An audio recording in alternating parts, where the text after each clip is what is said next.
Shalom Bapak Ibu yang dikasihi Tuhan. Puji syukur kita bertemu lagi dalam ibadah perjamuan kudus GPI Taman Modern di bulan Oktober ini. Tema pada bulan ini adalah bagaimana mempertahankan kerohanian di masa yang tidak mudah. Bagaimana kita mempertahankan kerohanian di masa yang tidak mudah. Sebelum saya lanjutkan sharing, mari kita berdoa minta kekuatan daripada Tuhan. Mari kita berdoa. Tuhan Yesus, terima kasih untuk waktu-waktu hidup kami. Terima kasih untuk kesempatan-kesempatan yang Engkau berikan. Terima kasih untuk kekuatan yang Engkau terus karuniakan kepada setiap kami Tuhan, sehingga kami melewati masa-masa ini. Terus bimbing kami Tuhan, beri kekuatan kami supaya kami berjalan sesuai dengan kehendak-Mu. Pakailah hamba-Mu Tuhan untuk melakukan sharing, dan biarlah hamba-Mu dan semua yang ikut dalam ibadah online ini mendapat kekuatan daripada Tuhan. Berkati firman-Mu di dalam nama Tuhan Yesus Kristus. Amin. Bapak Ibu yang dikasihi Tuhan, ketika saya memikirkan tema bagaimana mempertahankan kerohanian di masa yang tidak mudah, saya teringat dengan satu ayat dalam firman Tuhan di Kisah 1 ayat yang ke-8. Tetapi kamu akan menerima kuasa kalau Roh Kudus turun ke atasmu, dan kamu akan menjadi saksiku di Yerusalem, di seluruh Yudea dan Samaria, dan sampai ke ujung bumi. Ketika saya merenungkan ayat ini, ternyata Tuhan itu sangat fleksibel dengan tempat di mana Roh Kudus bisa memberikan kita kuasa untuk menjadi saksinya. Di Yerusalem, di Yudea, di Samaria, dan sampai ke ujung bumi. Nah Bapak Ibu, ketika ayat ini saya dapatkan, saya mendapat kekuatan daripada Tuhan, dan saya mendapat inspirasi bahwa epicentrum kebangunan rohani bagi setiap kita itu sangat fleksibel dimanapun. Yang penting kuasa daripada Roh Kudus itu turun ke atas kita. Jadi epicentrumnya fleksibel, tetapi kesaksiannya akan selalu ada karena Roh Kudus turun kepada kita.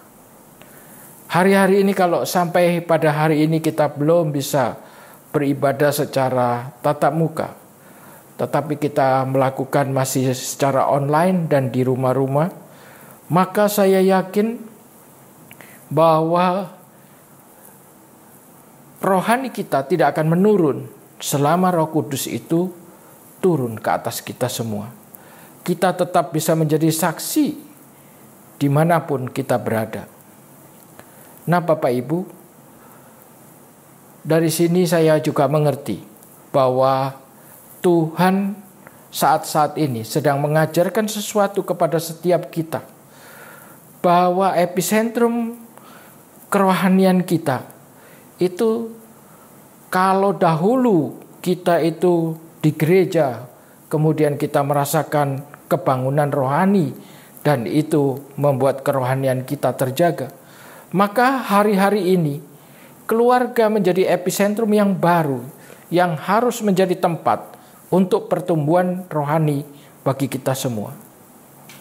Nah Bapak Ibu, saya juga terinspirasi oleh satu penelitian yang dilakukan oleh Bilangan Research Center. Bilangan Research Center itu mengadakan penelitian bagaimana keadaan kerohanian anak-anak Tuhan di masa kini. Ketika ibadah tidak bisa tatap muka, persekutuan tidak bisa terlaksana seperti dahulu, maka kesimpulan daripada Bilangan Research Center mengatakan bahwa sebagian besar responden yang memiliki ambil bagian di dalam ibadah dalam keluarga memiliki rasa haus akan Tuhan yang lebih sering hatinya hancur mengasihani jiwa-jiwa yang membutuhkan Tuhan, dan lebih berkomitmen dalam memprioritaskan pertumbuhan rohaninya. Nah Bapak Ibu, Jadi Bilangan Research Center menyimpulkan kalau di dalam rumah-rumah kita ada ibadah keluarga, di situ menjadi epicentrum pertumbuhan rohani bagi kita semua. Nah, kalau sekarang kita berbicara dengan ibadah di rumah, maka sesungguhnya kita tidak bisa melepaskan ini semua dari bagaimana keadaan keluarga kita hari-hari ini. Kolose 3 ayat 17 mengatakan demikian. Dan segala sesuatu yang kamu lakukan dengan perkataan atau perbuatan, lakukanlah semuanya itu di dalam nama Tuhan Yesus sambil mengucap syukur oleh Dia kepada Allah Bapa kita. Firman ini sering merupakan satu firman yang digunakan oleh hamba-hamba Tuhan untuk membekali pasangan-pasangan yang baru menikah. Sehingga di dalam rumah tangga itu ada ucapan syukur. Dan yang dilakukan di dalam rumah tangga itu merupakan satu ibadah kepada Tuhan. Biarlah rumah-rumah tangga kita hari-hari ini menjadi epicentrum pertumbuhan rohani dan kita melakukannya itu sebagai ucapan syukur kepada Tuhan. Bersyukur ada rumah tangga yang Tuhan karuniakan dalam kehidupan kita hari-hari ini. Nah, Bapak Ibu, kalau kita berbicara tentang rumah tangga, maka kita harus tahu apa tugas pokok dan fungsi yang Tuhan harapkan bagi setiap elemen di dalam rumah tangga itu.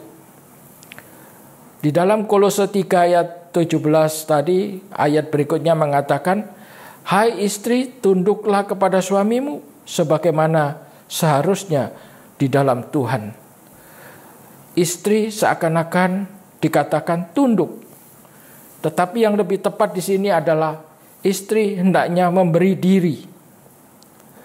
Karena ketika istri memberi diri di dalam hidupnya untuk keluarganya, maka istri ini menjadi sarana bagi kasih Tuhan di dalam keluarga tersebut.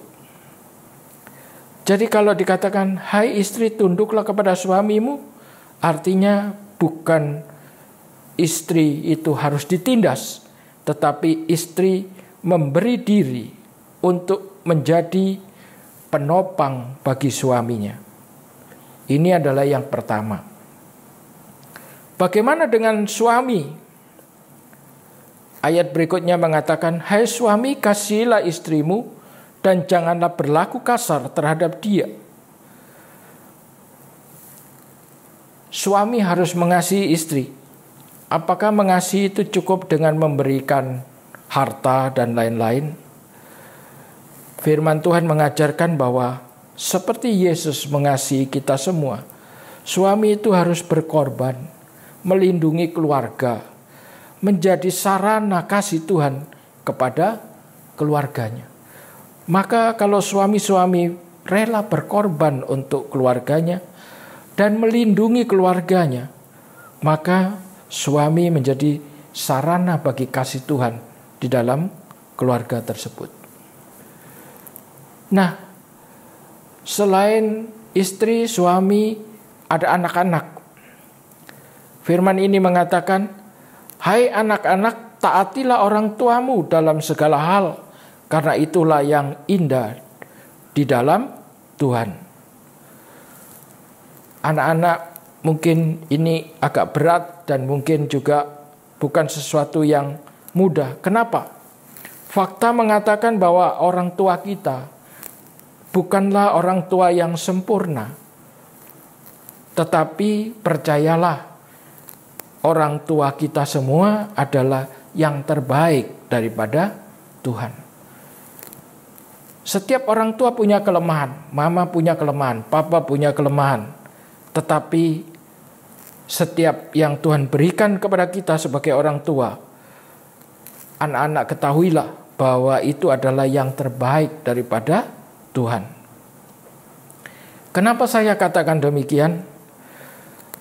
Anak-anak, sadarilah bahwa sejak engkau hadir di bumi ini, engkau tidak lepas daripada kehidupan kasih yang mengalir daripada kedua orang tuamu. Itu adalah kasih Tuhan yang dikaruniakan kepada kita semua sejak kita hadir di bumi ini. Maka bila orang tua kita tidak seperti yang kita harapkan, maka kita harus tetap taat kepada firman Tuhan ini, tetapi meyakini bahwa Tuhan itulah Bapa yang sempurna bagi kita semua. Jadi anak-anak, siapapun orang tuamu, tidak sempurna pun orang tuamu, itu adalah yang terbaik daripada Tuhan. Dia adalah wahana kasih yang Tuhan berikan kepada kita sejak kita hadir di bumi ini. Ayat berikutnya mengatakan demikian. Hai bapak-bapak, janganlah sakiti hati anakmu, supaya jangan tawar hatinya. Adalah kehendak Tuhan bagi kita untuk kita ini tidak menyakiti anak-anak kita. Adalah kehendak Tuhan dalam kehidupan kita, supaya kita menjadi Bapa yang sempurna seperti Yesus kepada kita semua. Kalaupun kita belum sempurna, saya yakin dengan kuasa Roh Kudus, Tuhan akan mengajarkan kita langkah demi langkah.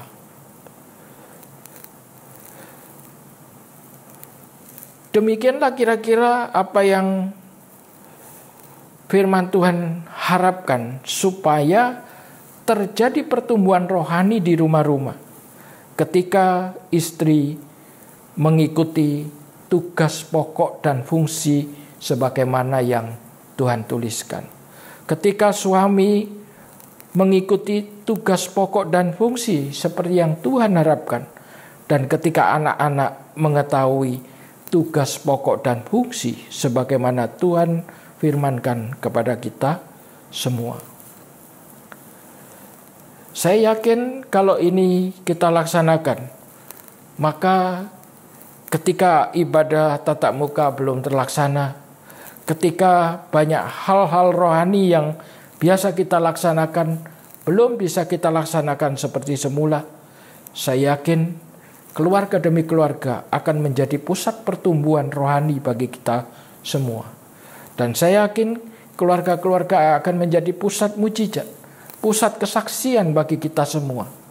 Biarlah keluarga kita selalu dipakai Tuhan menjadi alatnya untuk menggenapkan amanat agung melalui keluarga kita, melalui kehidupan pribadi kita.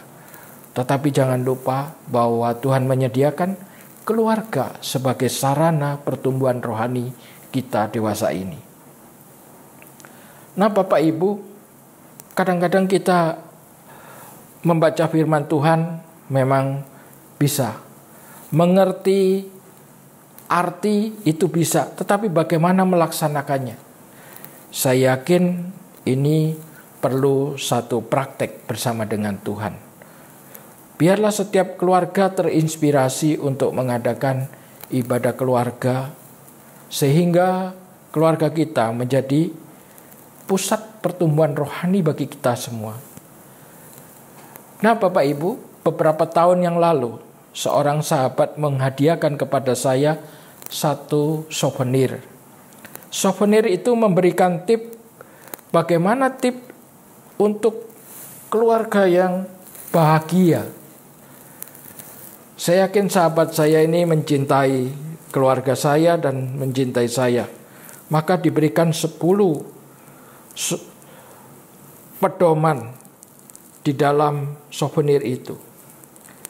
Pesannya begini Bapak Ibu. Mungkin Bapak Ibu bisa lihat ini hadiahnya. Saya tunjukkan seperti ini. Dan di sini ada 10 tip, 10 pedoman bagi keluarga yang berbahagia. Yang pertama, bergembira dan bermain bersama-sama. Jadi Bapak Ibu, seorang bapak jangan serius terus. Tetapi kita juga perlu memiliki keceriaan bersama dengan istri dan anak-anak. Bermain bersama-sama. Bermain bersama-sama apa? Bisa nonton bersama, nonton TV, bisa membaca firman, bisa kuis bersama. Lakukanlah ini dengan sukacita, maka keluarga kita akan menjadi sesuatu yang menyenangkan, bukan sesuatu yang menakutkan. Yang kedua, hendaklah kalian menyembah Allah yang benar dan hidup dan berdoa bersama-sama. Nah, ini penting. Berdoa bersama-sama. Maka pada hari ini saya ingin mengajak juga, kebetulan kita perjamuan kudus, maka biarlah bapak atau ibu melayani keluarganya. Bergandeng tangan bersama, biarlah terjadi kebangunan rohani di setiap rumah-rumah. Ada pemulihan. Kalau papa atau mama kita pernah menyakiti, maka ya biarlah hari ini ada pemulihan, ada pengampunan. Yang ketiga, berbagi tanggung jawab rumah tangga. Yakin ini semua sudah melaksanakan, karena kalau pas lebaran dan lain-lain kita semua juga berbagi tugas. Maka walaupun PPKM banyak work from home, maka rumah bukanlah menjadi sesuatu yang menjemukan, karena kita berbagi tanggung jawab sehingga kita bisa bekerja bersama-sama. Yang keempat, makan bersama keluarga secara rutin. Ya, kalau terkendala bekerja ya mungkin bisa dialokasikan waktu tertentu, tapi jangan pernah kita tidak pernah makan bersama.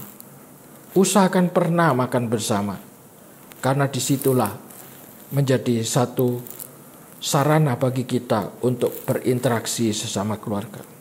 Yang kelima, menghargai perbedaan satu dengan yang lain, karena perbedaan itu indah dan saling melengkapi. Maka Bapak Ibu, kita juga harus belajar untuk mendengarkan apa ide daripada anak muda, ide dari suami, ide dari istri, supaya kita semua bisa berinteraksi satu dengan yang lain. Dan yang terutama, minta hikmat Tuhan supaya ada unity bagi kita semua. Yang keenam, berbicara secara terus terang tentang kebutuhan masing-masing. Jadi kalau kita butuh, ya kita minta. Seperti anak saya, kalau dia mau beli sesuatu tanya, "Pak, boleh nggak aku beli ini pakai kartu kredit?" Silakan. Tapi kadang-kadang saya katakan, bisa ditunda atau bagaimana? Nah, kita harus bicara terus terang. Kita tidak akan mengatakan, jangan. Alasannya apa? Kalau iya, alasannya apa? Maka terus terang itu membantu kita untuk bisa hidup rukun. Yang ketujuh, mendengarkan dengan sepenuh hati. Maka kalau ada yang cerita kepada saya sebagai ayah, maka saya berusaha mendengarkan. Saya tidak mungkin mengatakan, wah itu kuno, gak usah ngomong. Tidak begitu Bapak Ibu, karena dengan mendengar dengan sepenuh hati, kita bisa mengerti apa arti yang terdalam yang diinginkan oleh keluarga kita. Yang kedelapan, memberi dan mengampuni dengan murah hati. Keluarga tidak boleh dendam.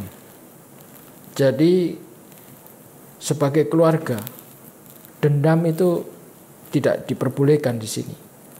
Karena kita diminta untuk mengampuni dengan murah hati. Kalau keluarga dendam, maka tidak bisa saling mengasihi. Dan di situ keluarga kita tidak akan bisa menjadi sarana bagi pertumbuhan rohani kita. Yang kesembilan, mengucap syukurlah dalam segala hal. Bapak Ibu dulu waktu anak-anak masih kecil mungkin Kadang-kadang kita bersukacita ketika anak kita berprestasi. Tetapi kadang-kadang kita sedikit bersungut ketika anak kita kurang berprestasi.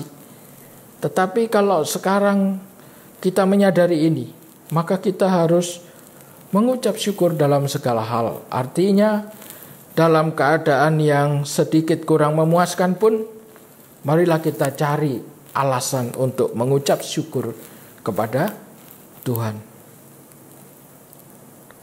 Yang ke-10 mengatakan, aku mengasihimu setiap hari.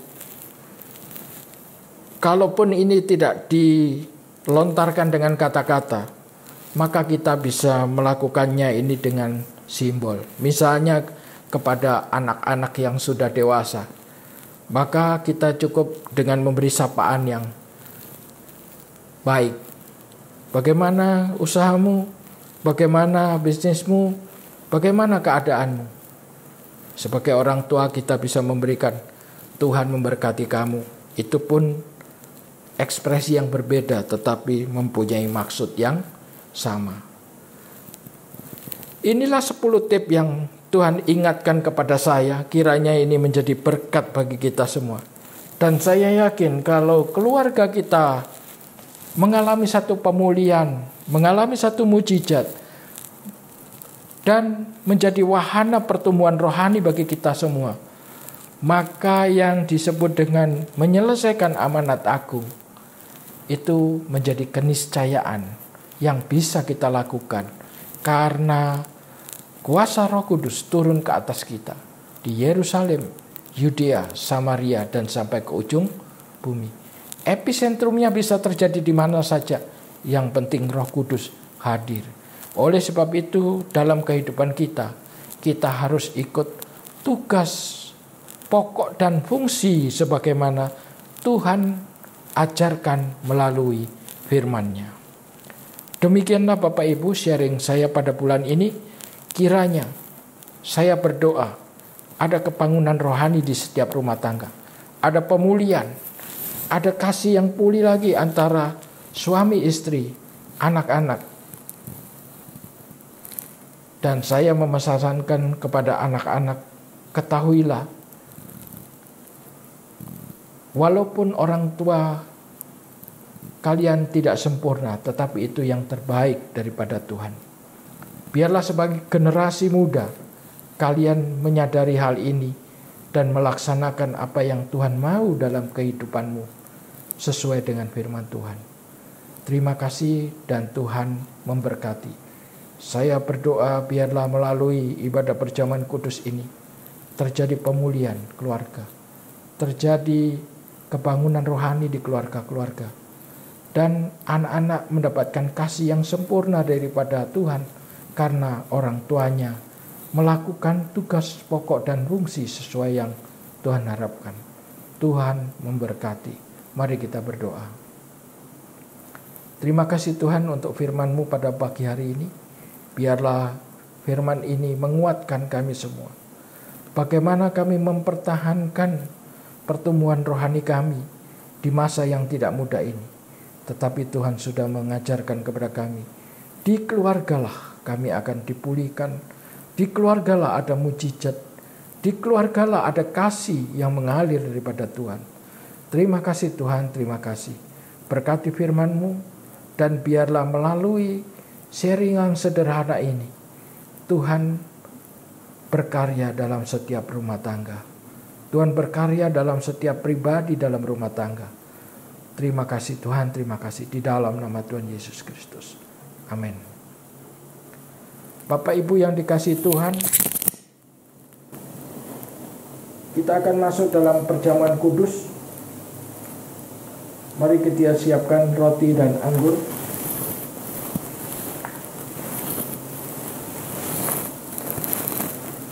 Mari kita berdoa dan minta ampun kepada Tuhan. Tuhan, ampunilah setiap kesalahan kami, dan biarlah kami layak Tuhan untuk melakukan perjamuan ini. Dan kami percaya Tuhan, Engkau berkarya dalam kehidupan kami, dalam setiap keluarga kami. Terima kasih Tuhan, layakkan kami semua untuk melakukan perjamuan kudus. Di dalam nama Tuhan Yesus. Amin. Bapak Ibu yang dikasihi Tuhan, sembari Bapak Ibu menyiapkan roti dan anggur, silakan Bapak Ibu terus minta tuntunan daripada Tuhan. Kalau Tuhan gerakkan engkau berdoa untuk anakmu, kalau Tuhan gerakkan engkau berdoa untuk suamimu atau istrimu, maka lakukanlah ini di rumah-rumah. Biarlah ada kebangunan rohani.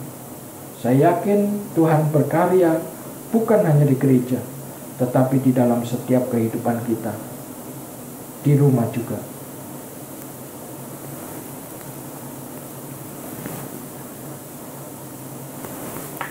Mari kita angkat roti di tangan kanan. Sebab apa yang telah kuteruskan kepadamu telah kuterima dari Tuhan, yaitu bahwa Tuhan Yesus pada malam waktu ia diserahkan mengambil roti, dan sesudah itu ia mengucap syukur atasnya. Ia memecah-mecahkannya dan berkata, inilah tubuhku yang diserahkan bagi kamu. Perbuatlah ini menjadi peringatan akan aku. Marilah kita beriman ada persekutuan dengan tubuh Tuhan Yesus Kristus. Mari kita makan sama-sama.